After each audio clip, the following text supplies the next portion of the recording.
చేపడుతున్నటువంటి అనేక సంక్షేమ పథకాలు, వాటిలో ఏమైనా సమస్యలు ఉంటే, అంతేకాకుండా నూతనంగా ఏర్పడినటువంటి మంచిర్యాల మున్సిపల్ కార్పొరేషన్ పాలకవర్గం వచ్చిన తర్వాత చేపట్టినటువంటి మంచిర్యాల శుభ్రత ప్రతి ఒక్కరి ఆరోగ్య భద్రత అనే ఒక నినాదంతో 60 డివిజన్లలో కూడా స్పెషల్ డ్రైవ్ ద్వారా సమస్యలు కొంతవరకు క్లియర్ చేయడం జరిగింది. డ్రైనేజీ సమస్య కావచ్చు, మంచినీటి సమస్య కావచ్చు, అదేవిధంగా కన్స్ట్రక్ట్ డ్రైవ్లు తీయడం కావచ్చు, స్ట్రీట్ లైట్లు పెట్టడం కావచ్చు, ఇలాంటి అనేక కార్యక్రమాల స్పెషల్ డ్రైవ్ ద్వారా చేయడం జరిగింది. ప్రతి డివిజన్లో కూడా మేము స్పెషల్ డ్రైవ్లో తిరిగి ప్రతి గదిలో కూడా తిరిగి స్థానిక కార్పొరేటర్ కావచ్చు, మీరు కావచ్చు, మున్సిపల్ సిబ్బంది అధికారులు కావచ్చు, మరీ చెప్పడం జరిగింది. చెత్త విషయానికి వస్తే మీరు ఎక్కడ పడితే అక్కడ పడేయకండి, మున్సిపల్ సిబ్బంది వచ్చినప్పుడు మాత్రమే వారికి ఇవ్వండి. దాని ద్వారా మన ఇల్లు శుభ్రంగా ఉంటుంది. మన ఇల్లు శుభ్రంగా ఉంటే పరిసర ప్రాంతాలు శుభ్రంగా ఉంటాయి. దాని ద్వారా మన డివిజన్ శుభ్రంగా ఉంటుంది, మన కార్పొరేషన్ శుభ్రంగా ఉంటుంది. మన తెలంగాణ రాష్ట్రంలో ఒక మంచి మొదటి స్థానానికి వెళ్ళే అవకాశం ఉంటుందని చెప్పడం జరిగింది.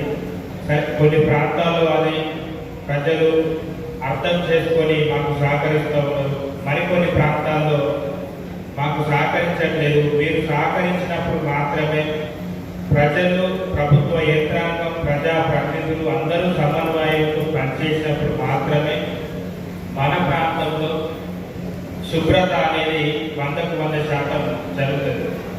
దయచేసి మళ్ళీ చెప్తున్నాం, ఇప్పుడు వచ్చేది వర్షాకాల సమయం కాబట్టి చెత్త విషయంలో మాత్రం ఎక్కడ పడితే అక్కడ, ముఖ్యంగా మన ఇంటి ముందు ఉన్న డ్రైనేజీలో మనం పడేయడం కావచ్చు, మన ఇంటి ముందు ఉన్న ఖాళీ స్థలాల్లో పడేయడం కావచ్చు, అలాంటివి చేయకండి. మున్సిపల్ సిబ్బంది కొంత ఉన్నప్పటికీ కూడా మున్సిపల్ సిబ్బంది కూడా ప్రతిరోజు కూడా ప్రతి గల్లీ తిరుగుతూ మరి మీ ప్రాంతానికి వచ్చినప్పుడు తప్పకుండా మరి మీ చెత్త అనేది ఆ మున్సిపల్ సిబ్బందికి మాత్రమే వేయండి. త్వరలో సిబ్బందిని పెంచే కార్యక్రమం కూడా మేము చేపడుతూ ఉన్నాం. మరి అదొక రకమైన వ్యవస్థ. దాని తర్వాత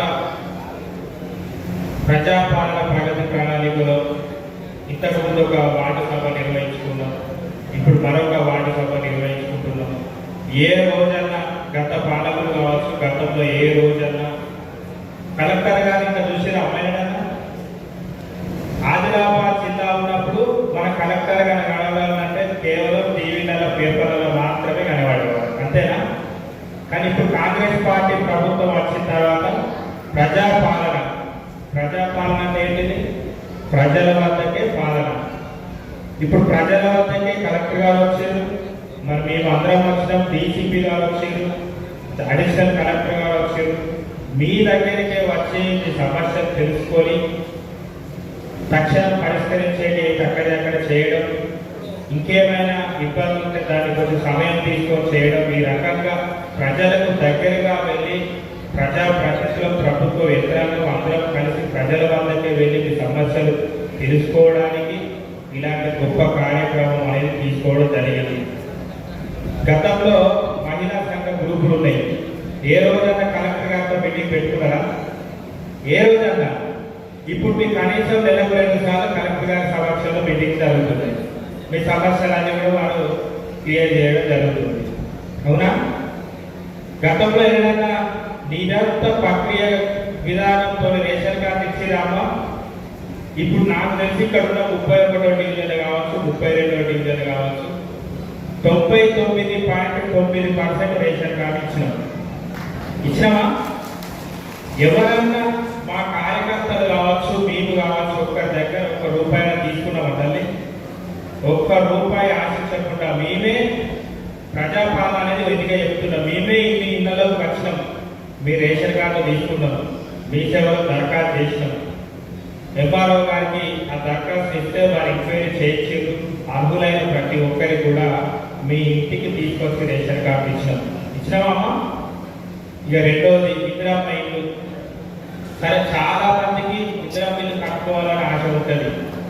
మొదటిగా చాలా మందికి అనుమానం ఉండే, ఏమని? ఇందిరమ్మ ఇల్లు మీరు ప్రొసీడింగ్ ఇస్తున్నారు కనుక ₹5 లక్షల మన అకౌంట్లో పడతాయో పడగానే కొంచెం సందేహం మొదటి విడతల సపోజ్ నా 32వ డివిజన్లో 39 ఇల్లు శాంక్షన్ అయితే కేవలం 24 మంది కట్టుకున్నారు. మిగతా వాళ్ళు వెనుక ముందు ఆలోచించి ఈ డబ్బులు అంతయో రావు, గతంలో డబ్బులు పెట్టుకుని అన్నారు, మరి వాళ్ళు ఇయ్యలేదు. ఇప్పుడు ఇందిరా మిల్లు అంటున్నారు, మరి డబ్బులు పడతాయో పడయో, అదొక రకం. ఇక ఆపోజిషన్లో వాళ్ళ ఎక్కడ డబ్బులు వాళ్ళు ఇయ్యరు, మీరు కట్టుకోకూడదు, మీరు కట్టుకుంటే 5 లక్షలు రావు, మీరు అప్పులపాలు అవుతారు. చాలా మందికి ఇళ్ళకి పోయి చెప్పిన సందర్భాలు అవునా.